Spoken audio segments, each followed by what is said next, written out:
Oh my goodness gamers, welcome back to the Toenail series. This is a follow-up to the most recent episode, Toenail 36, the one on top of Half Dome. In this video, I'll start by showing you the aftermath of that, and then I'll tell the full story and explain why there might not be any Toenail videos for the next 8 to 12 months while I'm healing and regrowing, so be sure to watch to the end for that explanation. Now, I've never really felt like I needed to put a content warning on my Toenail videos before since it's just toes, but this time I am, and I really mean it. Content warning, my left toenail has been almost entirely removed, and my right toenail isn't much better. Close the video now if you don't want to see that. I'm going to remove the Minecraft towel now. So here we are. My left toenail really is gone. Let's take a closer look. This is about 6 weeks after the nail had to be removed. So it started to grow back on the left, as you can see here. The entire thing, except for a small section on the left and right, was removed. And for my right toenail, toenail's still present, but it's no longer attached. As you can see, only the bottom and far left here are still pink. The rest is whitened. It's not attached to the nail bed at all. As you can see, it's just air going all the way back. I really go to so much effort to make these toenail videos for you guys. I don't regret it for a second. Yeah, sometimes it goes wrong, but that's life.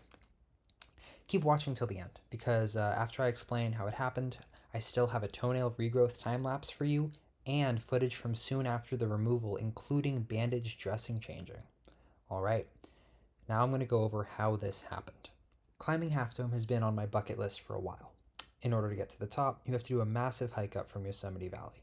It was over 9 miles each way, with 5,000 feet of elevation gain up to the top. We woke up at 5 on Friday, July 21st, and drove into the valley. Just before the trailhead parking, we saw a bear family. They're just little guys. This was just before 6 a.m. on a weekday, and parking was already mostly full. About the first half of the hike follows the Merced River, which was absolutely raging due to the massive snowfall this last winter. Alongside the continual beauty of the scenery, the massive amount of water in all the rivers and waterfalls was absolutely fantastic to see. But that wasn't without its downsides. The Mist Trail is one of the earlier sections of the hike, taking you to the top of Vernal Falls, which you can see here. There is an alternate route, the John Muir Trail, which we did take on the way down, but on the way up, we wanted the experience, even though it definitely had us making full use of our rain jackets. The steps were steep and slick, with water running down all of them. You couldn't see it this time, since it was too early in the morning, but midday on this trail, I've actually seen a complete circular rainbow in the mist. That's how thick and continual the spray is from the waterfall. There's a second waterfall to ascend, Nevada Falls. We'll get a closer look at that one on the way down. Past that, we were in Little Yosemite Valley, which is a flat section in the middle of the hike. After that, we were in the final ascent, with the trees starting to thin out as we got higher and higher. Around here, I think I caught my first unobstructed side view of Half Dome. Oh my god. Trees are becoming quite scarce by now, with Half Dome looking incredibly imposing on the horizon.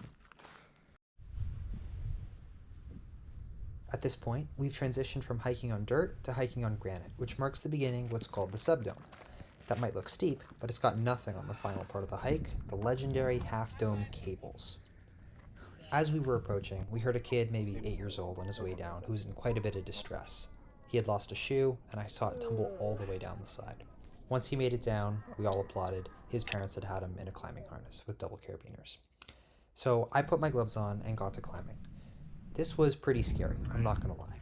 I was able to maintain my footing and mostly pulled myself up. This was the final 400 vertical feet at a more than 45-degree incline for some stretches. This is actually really scary. Holy shit. The lengths I go to for toenail videos, but I did make it to the top.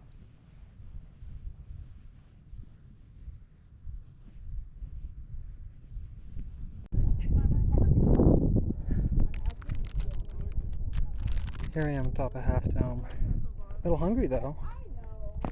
Thankfully, I have my Feastables Mr. Beast Bar Crunch milk chocolate with puffed rice. We got snow.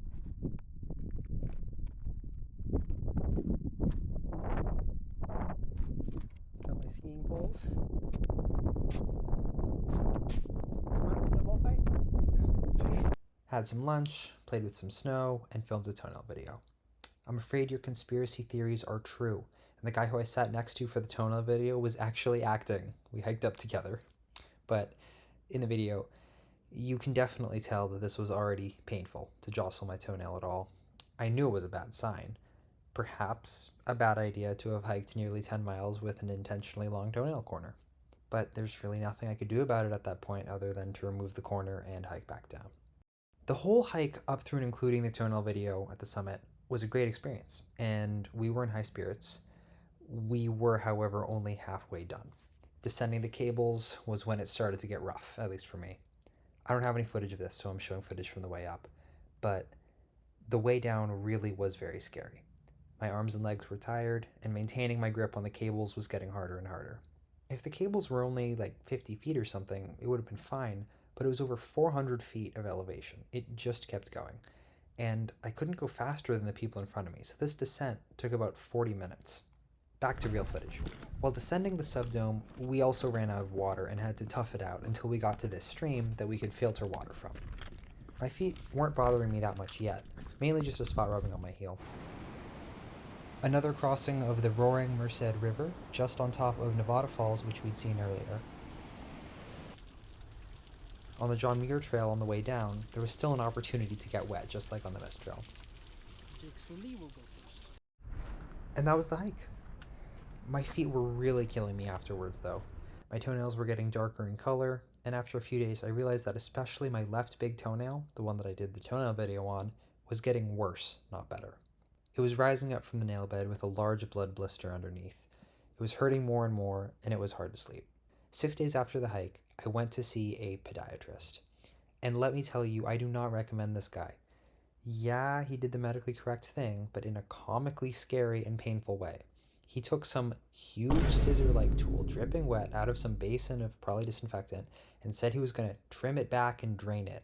He kept telling me that the nail was already detached, so it wouldn't hurt much, and he didn't numb it or give it any painkillers or anything. Looking back at my photos, the inner side of the nail looks like it could still be attached. You can see that's the case on my other foot too. As I was healing, the part that looked injured the most was exactly that area. That's probably why it hurt so much. That area was still attached until he came in with his cutters. Here's what it looked like after he bandaged it up. Time for another content warning. I'll be showing you what it looks like under the bandage. Here's the next few days.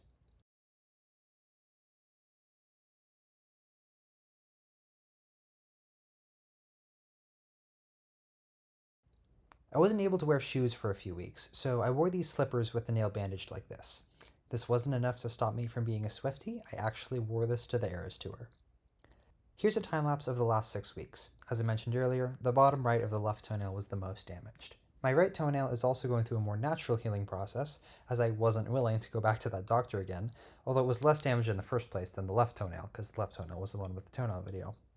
Going forward, he estimated it could take 8 to 12 months for the nail to regrow, and that's why I won't be making toenail videos for a while.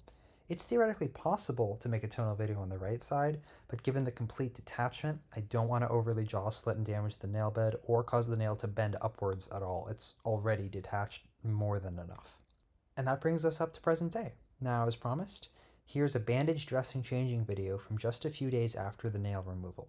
Oh my goodness, gamers, welcome back to the Aftermath of Toenail episode 36. If you recall, I was on Half Dome, did a toenail video. Everything was good. But having that extra long toenail for the whole hike up was a bad decision. You can see what it looks like on this other one, which wasn't so bad. But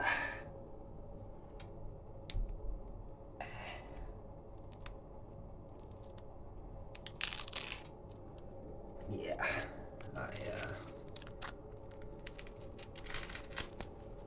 went to a podiatrist, and he removed my entire toenail.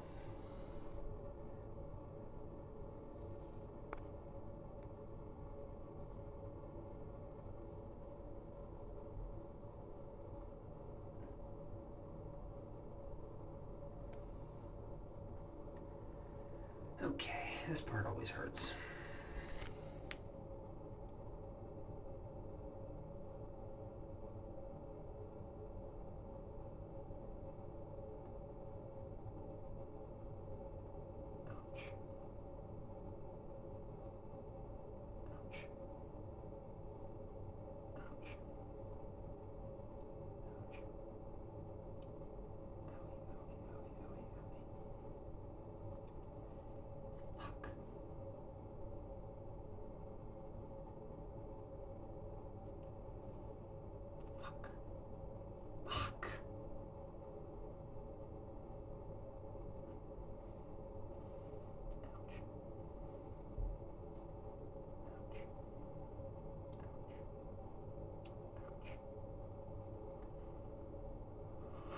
Okay, cool. So now we do a Epsom salt soak. And after the Epsom salt soak, I put polysporin on it like this and bandage it up. I still do this every day after I take a shower. I'll keep taking pictures when I remember to, and I'll post a complete time lapse after my nails are all grown back. Alright guys, thanks for watching. Make sure to like, comment, and subscribe.